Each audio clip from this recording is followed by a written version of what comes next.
And welcome to Montana Sportscast Podcast. Chris Stratton joining me today. Chris, how's the weather in Missoula for start things off? It's shorts weather. We're in the 40s, so it's Wow. warming up. It's melting off, and it's getting nice around here. Really looking forward to good weather, maybe for traveling for these upcoming divisional, district, and state tournaments. Boy, that would be nice, wouldn't it?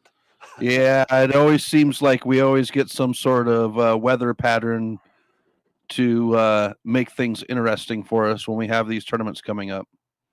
Yeah, I think state wrestling is the worst. It seems like it always gets bad for state wrestling, but sounds like it's going to be good this weekend. I hope so. So, Yeah, I don't well, what know. do you got? I don't know what Go ahead. Billings does over there. They order blizzards for the state wrestling tournament or not, but it always seems like you guys get some sort of blizzard over there. Yeah, it seems like it's like that every year. But well, what do you got? What do you got for us this week? Well, I've finally been able to get through the double A teams and see all of the teams on the western side of the state and kind of get an assessment. And, we're just a few weeks away. We're a month away from double A divisional. Next week, the district tournament starts for Class C. The following week is the district tournament for Class B. And, just working through all of those things. So I hate this time of year, but at the same time, I love this time of year because there's so much that goes on, and then the season's over, and you're standing there going, "Wow, what just happened?" So it's kind of a double edged sword, but I'm excited for what's coming up the next couple of weeks. Yeah, it's definitely a busy time. It starts for me this week with wrestling and swimming here in Montana, and then we go Wyoming. We swim down there next week, and then seems like we're into basketball in a big way after that. Yeah, it gets the basketball. The change of the season is always a busy time for everyone involved, media wise, for sports. Yep, that's for sure. So, well, I got a chance to see the Flathead girls this last week. They played Sentinel, and I've been hearing from everybody on the western side about this Flathead girls team. They're playing exceptionally well. They had some great opportunities last year in the divisional and working their way to state, and they did a phenomenal job getting through. And hats off to Coach Tudor. I watched Coach Tudor take the Big Fork Vikings to state year after year. They won a state championship under Coach Tudor with some exceptional players. And I just love watching Coach Tudor basketball. He's got such a great way of setting defense. His 2-3-3-2 zone is clutch, and then you start getting into those full court presses he likes to throw out there, and it's just suffocating. So it was great to see Coach Tudor and his teams back out on the floor. Friday night, Sentinel and Flathead played against each other here. The girls, and wow, these Flathead girls, there's something to be said about them. We talked about it last week in the Double A Western Division. There's 6 teams that are going to have to be whittled down to the Final Four to go to state. And you talk to coaches, you talk to fans, you talk to the media, and everybody's scratching their head on the girls' side. The boys as well, but on the girls' side, who are going to be those top 4 teams? There's nobody that really stands out. And after seeing these Flathead girls last weekend, it was phenomenal. Of course, things are only updated through the 3rd, so we don't have Saturday's games. Right. Yeah. But for Flathead, 9-3 on the overall record, their conference play. They were able to move up into that number 2 spot ahead of Capital with a win over Sentinel, 6-2. And what a game! I mean, Sentinel for that first quarter, they had a little bit of a chance, but then Coach Tudor, he's got some great athletes on that program. Kennedy Moore, she's leading the team with 173 points on the season, 15.7 average per game. But then you work it inside with the Kubi girl, she's 88 points. She's second on the team, averaging 8 points per game. And there's so much more that the Kubi girl does besides scoring points. She's very active on the boards on both ends of the court. She's directing traffic when she's away from the ball. She's very physical. It's a lot of fun to watch that young lady play basketball. And I really enjoyed her athleticism last year at the divisional tournament, and then coming in, she ran into some foul trouble in the games that I saw her last year. Maturity this year, she's slowed down. She's letting the game come to her, and those Flathead girls, they are a threat, and they were a lot of fun to watch. But they ended up getting that win over Sentinel in overtime, which I believe is their second overtime win in 2 weeks, and it was something great to watch. They were even on points in the third quarter, each team scoring 12 points in the third quarter, and then moved to the fourth quarter, and Sentinel did get the edge to force overtime. But, Coach Tudor, he's just a mastermind of making those adjustments, and in the overtime, Flathead took over. And I think, everybody's talking about Capital, everybody's talking about Helena, and everybody's talking about Hellgate for a good reason. But there's two teams that I think everybody's kind of watching with a golden eye, and that would be both the Flathead girls and the Big Sky girls. Those are two teams. Big Sky girls took Capital to overtime this week. The boys were able to get a win in Helena as well. So I think the Big Sky girls and those Flathead girls, they're the two teams that everybody's just kind of, I don't want to say worried about seeing, but when you're going to get matched up with those two teams, you never know what's going to happen. Yeah, and we talked, I think, last week, that divisional tournament being in Kalispell, that's going to help the Kalispell teams, I would think, with some crowd noise during that tournament. Yeah, for sure. On the girls' side of things, Hellgate obviously sitting at the top, getting a big win, or falling, I should say, on Saturday to Helena in a crazy fashion. And I don't want to get into that at all, but I'm sure you heard about the excitement that was going on in Helena at the end of that game. Um, but Hellgate sitting at the top, Flathead number 2, Capital number 3, Helena High number 4, and then Sentinel and Big Sky sitting there at 5 and 6. Those 6 teams, it's anybody's game. All it takes, as we saw this weekend, is 1 point to lose, and it comes down to free throw shooting, which was a very important thing for Coach Tudor's team to do on Friday night against Sentinel. So we're pretty well set here in the West on those teams for the girls' side. All right. How about the boys' side? On the boys, very exciting action this last week. We got to see Hellgate and Capital go against each other, and Capital get the win in overtime just by 2 points. And then, a couple of days later, Big Sky boys play Capital, and the Big Sky boys get the win. And we're going to see some great action on the boys' side of things. Hellgate and Helena on Saturday, the boys. I was building that one up all week long, and then in the pregame, we're going to see a very close game. We're going to see a close game. This is going to be a defensive battle. But with Helena losing the Wetzel player, that was a drastic hit to that program, and they're a completely different basketball team on the floor without him. Yeah, it makes a big difference when you lose one of your best ones like that you can always turn to, and game changers, I always called them.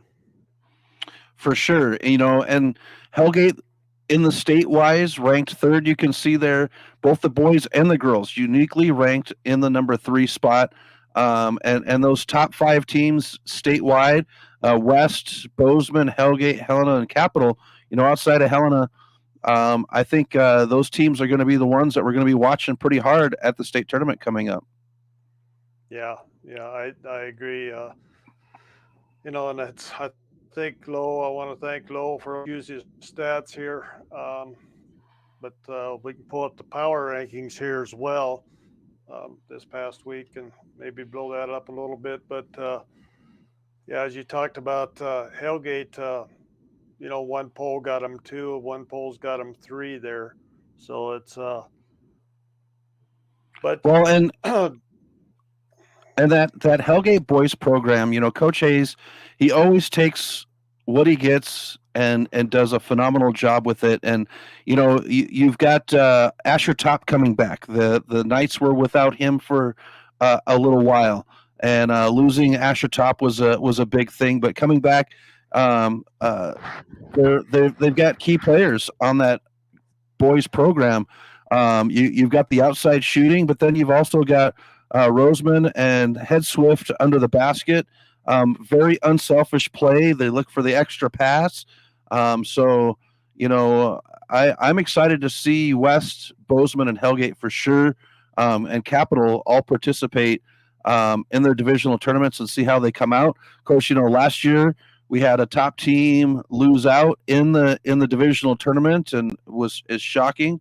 But the other one too is the Flathead boys at the divisional tournament. It's a different season, and the Flathead boys have been in some close games. I think their margin of loss is under 5 points over the last month.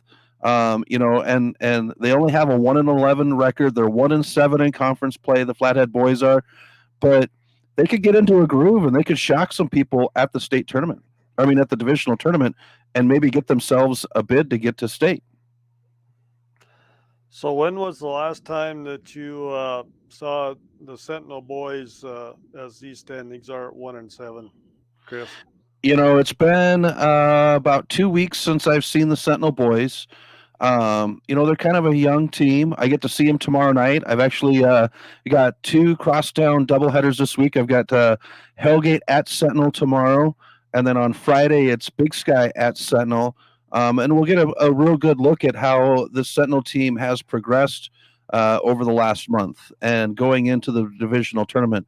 They have the potential to shock some people, but they've got to just work with some of their youth, and let those leaders do their thing, and not overthink the situation. And I think that's what's going on with Sentinel right now is they might be just slightly overthinking the situation and letting the game get away from them. Okay. What else you got?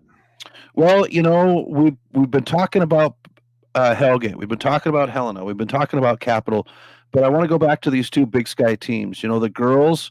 They're people are talking about them. The media, the coaches, they're talking about this Big Sky girls team. And everybody's talking about the freshman Avery Decoy, Cadence Couture, a sophomore. She's leading the team in points at 113 points in 9 games. She was out for a couple of games there, averaging 12.6 a game. On the defensive side of things, she's got 10 steals on the season, 11 blocks. She's rebounding the ball with an average of 7 rebounds per game, 6.9. So I'm just excited for this Big Sky program, both the boys and the girls. We saw Coach Hansen make huge strides last year, take third place at the state, and I think Coach Murphy has another chance to take his boys back to state and get a good representation, especially the way that they're playing. And the girls have an opportunity there as well. It's been a while. I think the last time we had both the Big Sky boys and girls representing at state was the year before we had the divisional tournaments. I think that's the last time that both the boys and the girls represented at state. That was, or maybe it was the year before. The last time it was in Bozeman before the COVID year. And so it'd be great to see those two teams head back to state. And I think they have some opportunities to be spoilers for some of these other teams. All right. Yeah, it's and you mentioned you got those crosstown games. They're always fun to do. Yeah, the crosstown games are going to be very exciting. We've got Sentinel at Hellgate tomorrow night. That'll be on MPSN. I'll have those audio streamed 5:30 and 7. And then Friday night, we've got Big Sky at Sentinel. And then the final one is the big one. You know, Missoula has started a new thing here the last 4 or 5 years. It's called the Battle of the Golden Goat. And what that is it's a battle between two crosstown rival schools. It's not just the game itself. It's not who wins the game, boys and girls. It's fan participation. It's the student section. It's the pep bands. They do halftime shows with the teachers and parents involved with the halftime show, and it's a big ordeal, and it's really, you know, these crosstown games, they're an exciting thing, but it's taking that crosstown and put it up a notch and just made it so much more exciting. So I'm excited for these next three. A week from Friday, that's the gold battle for the Golden Goat. It's going to be played at the Adams Center at the University of Montana, and they always do a great job over there hosting that. It's Hellgate and Big Sky. So it's going to be a lot of fun. And then the other game I wanted to talk about is the Saturday game doubleheader I have, which is Anaconda and Loyola. You know, Loyola, both boys and girls, have been playing some phenomenal basketball, and Anaconda is a great couple of teams as well. Anaconda, you know, played well with the boys over in the Snake Pit, and I know you've been to the Snake Pit. That's probably one of my most favorite places to go and watch high school basketball, is that arena in Anaconda. The Anaconda fans come out, they're full throttle, and it's a lot of fun. Well, now it's going to be turned around. It's going to be here in Loyola, and the Ramily, as they call it, is going to be fired up in that gym as well. So I've got a full slate this week, and I'm very excited as we middle down. Next Thursday starts the district tournament for 13C.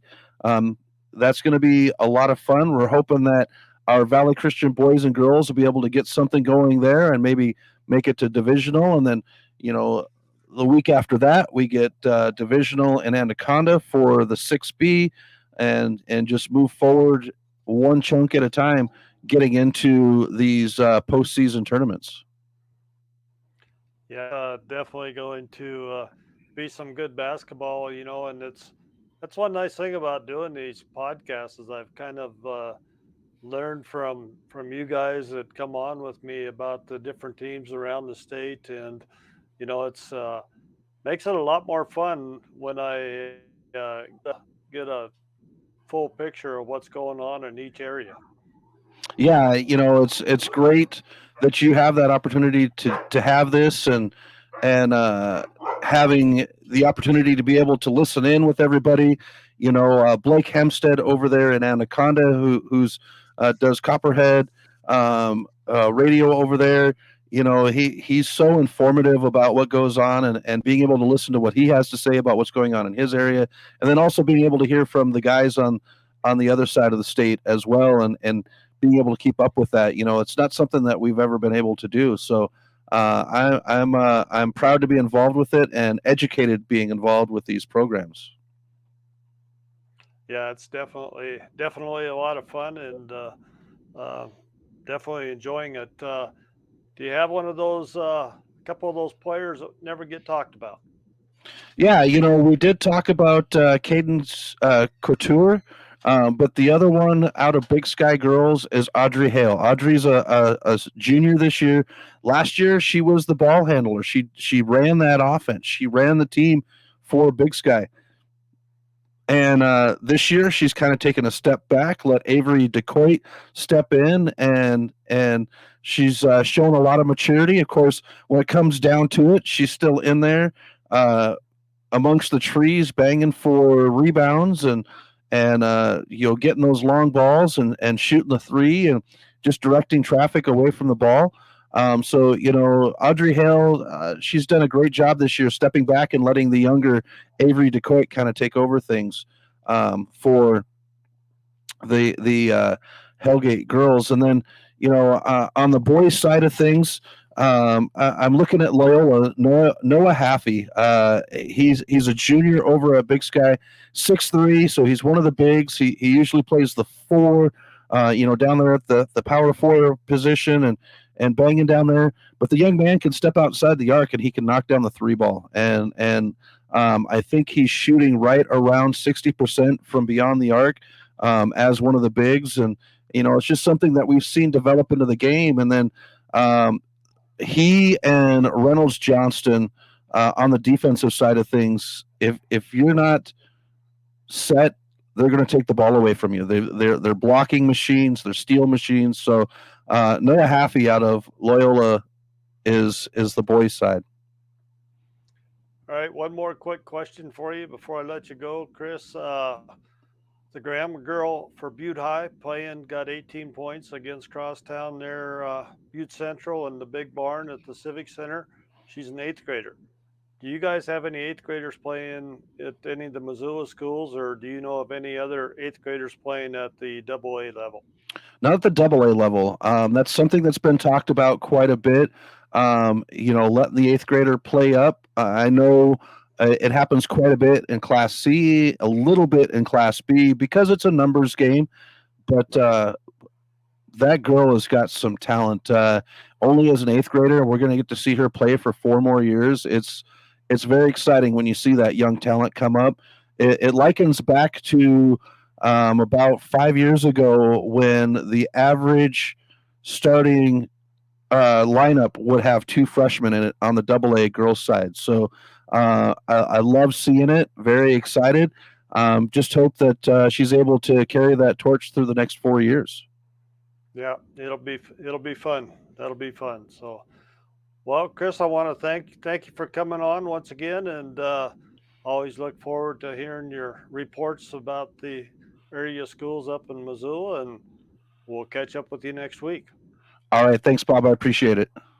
And I'd like to thank our guests that come on the show and talk about Montana high school sports. Without them, this show would not be possible. And once again, if you like this podcast, please click on the subscribe button below to get alerts when we have up a new podcast.